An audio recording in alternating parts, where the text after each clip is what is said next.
Welcome back students to Sankar's physics tutorials. இன்னைக்கு நம்ம பார்க்க போற topic 11th Samacheer physics unit 2 kinematics ஓட introduction and then rest and motion, frame of reference, Cartesian coordinates இதெல்லாம் பத்தி பார்க்க போறோம்.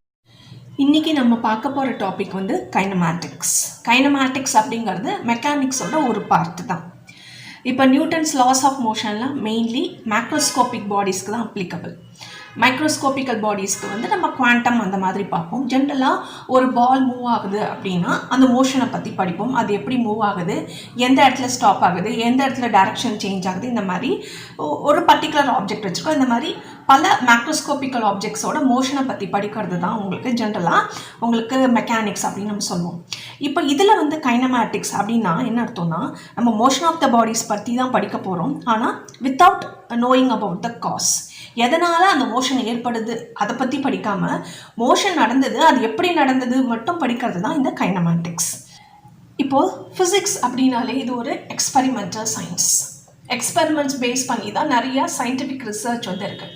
நல்லா தியரிட்டிக்கல் ஃபிசிசிஸ்ட்டும் நிறையா தியரிஸ் பேஸ் பண்ணுறாங்க அண்ட் தென் அதுக்கு ஒர்க் பண்ணுறாங்க. அண்ட் இப்போ கூட ரீசெண்டாக 2020 நோபல் ப்ரைஸ் வந்து ஒரு தியரிட்டிக்கல் பேஸ்லேருந்து தான் இப்போ எக்ஸ்பெரிமெண்டல் மூலியமாக அது கன்ஃபர்மேஷன் கிடச்சிருக்கு. அதனால தான் நோபல் ப்ரைஸ் பிளாக் ஹோல்ஸோட டிஸ்கவரிக்காக.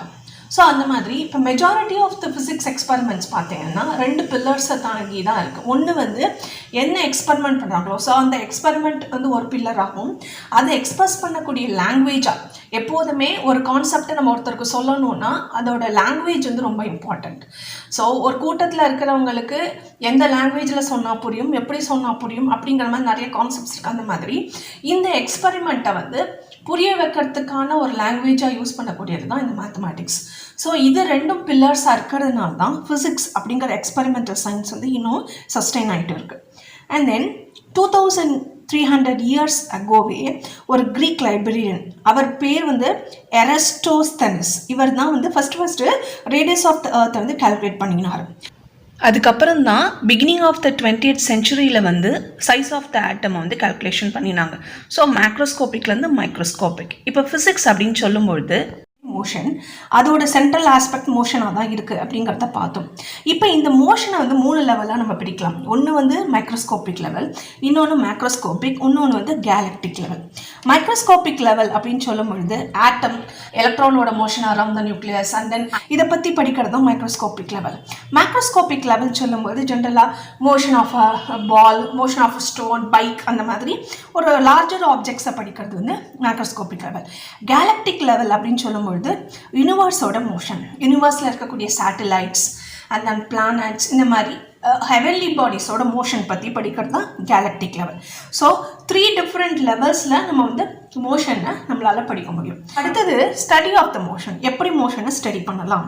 நம்ம முன்னாடியே பார்த்தோம், எக்ஸ்பெரிமெண்ட்ஸ்க்கு எக்ஸ்பிரஸ் பண்ணக்கூடிய லாங்குவேஜ் மேத்தமெட்டிக்ஸாக இருக்கிற மாதிரி மோஷனை பற்றி படிக்கிறோம். அதை எப்படி எக்ஸ்பிரஸ் பண்ணலாம்னா இந்த லாங்குவேஜ் ஆஃப் மேத்தமெட்டிக்ஸ். அது எப்படி அப்படிங்கிறத பார்க்கலாம். இப்போ ஆப்ஜெக்ட்ஸ் 2 வந்து மோஷனில் இருக்குது அப்படின்னு கன்சிடர் பண்ணிக்கோங்க.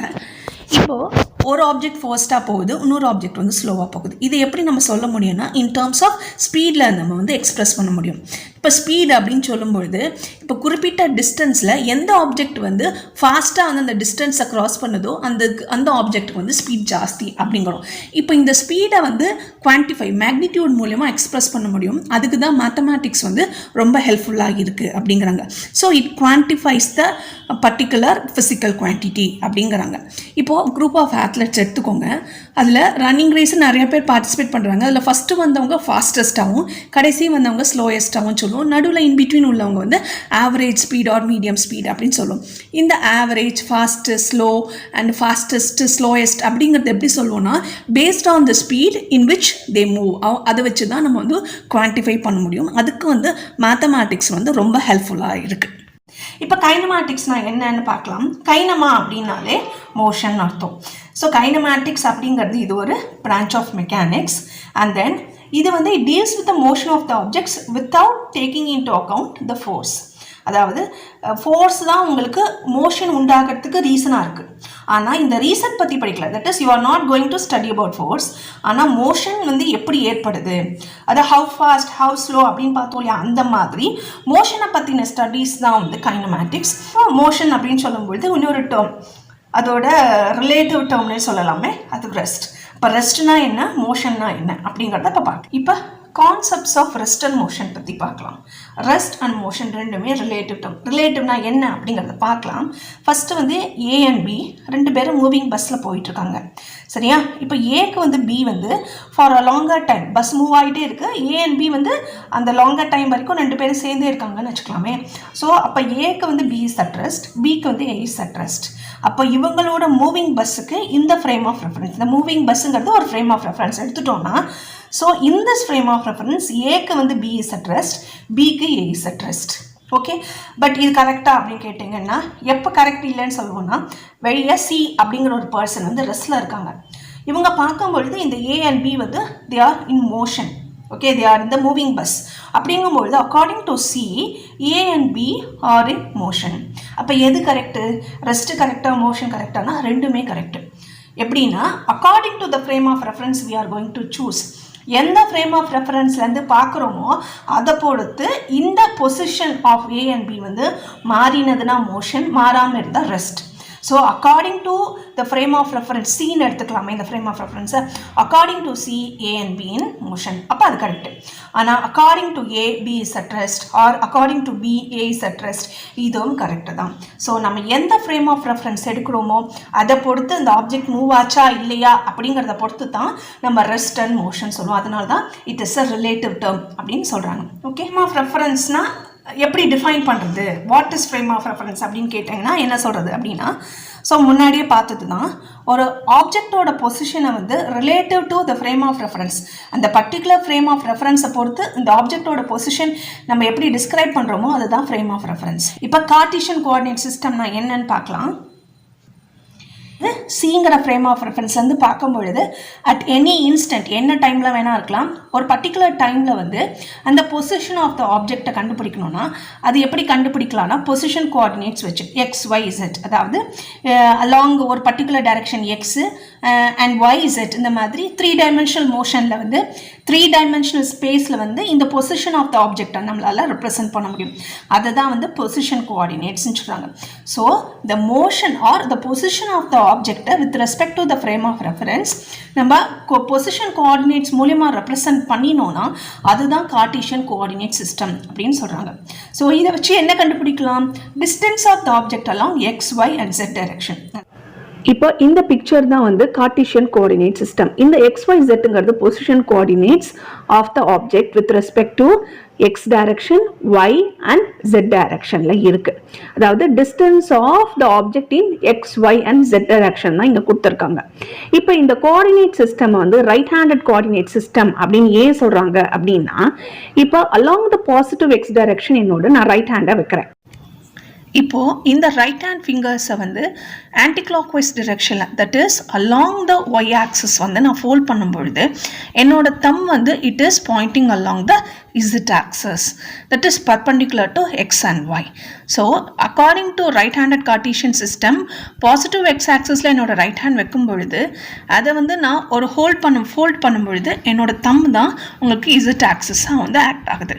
இதுதான் right handed Cartesian coordinate system in anticlockwise direction. இந்த பிக்சரில் right handed coordinate system along X, Y and Z axis கொடுத்துருக்காங்க, அதை பார்த்துக்கோங்க. கொடுத்துருக்கிற பிக்சர் பார்த்தீங்கன்னா left hand and right hand use பண்ணி பாசிபிள் கார்ட்டீசியன் கோஆர்டினேட் சிஸ்டம் என்ன அப்படிங்கிறத இப்போ பார்க்கலாம். இப்போ ஃபஸ்ட்டு எடுத்துக்கோங்க, எக்ஸ் வந்து முன்னாடி வந்து எக்ஸ் வந்து அலாங் இந்த டைரக்ஷனில் இருந்தது, ஒய் ஜெட். இப்போ இந்த இடத்துல எப்படி கொடுத்துருக்காங்கன்னா எக்ஸு, ஒய் வந்து இந்த டைரக்ஷனில், சாரி ஜெட் வந்து இந்த டைரக்ஷனில், ஒய் வந்து இந்த டைரக்ஷனில் இருக்குது. இப்போ நம்ம என்ன யூஸ் பண்ணலாம்னா ரைட் ஹேண்ட் யூஸ் பண்ணணும். ரைட் ஹேண்ட் யூஸ் பண்ணுறேன் along the positive X direction. Okay, என்னோட ஜெட்டு வந்து மேலே இருக்குது, தம், and then I am folding this. அப்போ எனக்கு இந்த டைரக்ஷனில் தான் உங்களுக்கு ஒய் இருக்குது, அதுதான் இங்கே கொடுத்துருக்காங்க. இது நம்ம வந்து லெஃப்ட் ஹேண்ட் யூஸ் பண்ணுறோன்னு வச்சுக்கோங்க. So this is my left hand along the positive X direction நான் வைக்கிறேன். ஓகே, இந்த இடத்துல எனக்கு வந்து ஜெட் எங்கே இருக்குது, ஜெட் வந்து அப்பில் இருக்குது. ஸோ இந்த மாதிரி I am just folding this like this. அப்போ என்னோட டைரக்ஷன் ஒய் இங்கே இருக்குது, எக்ஸ் இங்கே இருக்குது, அண்ட் ஜெட் வந்து அலாங் மை தம்மில் இருக்குது. So this is left hand. அதே இது இந்த இடத்துல எக்ஸ், ஒய், ஜெட் எல்லாமே மாறி இருக்குது. அகெயின் நான் ரைட் ஹேண்ட் எடுக்கிறேன். ஸோ இந்த இடத்துல this is my X, y வந்து அப்பில் இருக்குது. அப்போ என்னோட z டைரக்ஷன் இருக்கு கீழே கூடி இருக்குது. ஸோ y அப்பில் இருக்குது, எக்ஸ் வந்து அலாங் த பாசிட்டிவ் எக்ஸ் டைரக்ஷனில் என்னோட ஹேண்ட் நான் வச்சேன்னா மேலே இருக்கக்கூடிய ஃபிங்கர்ஸ் வந்து எனக்கு ஒய்யாக இருக்குது, z வந்து இந்த டைரக்ஷன், அதுதான் இங்கே கொடுத்துருக்காங்க. அதே இதை லெஃப்ட் ஹேண்ட் நான் வைக்கிறேன் அலாங் திஸ் டைரக்ஷன். ஓகே, எனக்கு இங்கே y வந்து அப்பில் இருக்குது. ஸோ இந்த மாதிரி. அப்போ z எந்த டைரக்ஷனில் இருக்கும்? இந்த டைரக்ஷனில் இருக்கும். இதுதான் அங்கே கொடுத்துருக்காங்க. So using right hand and left hand வந்து எவ்வளவு பாசிபிள் கார்ட்டீசியன் கோஆர்டினேட் சிஸ்டம் இருக்குது அப்படின்னு கொடுத்துருக்காங்க.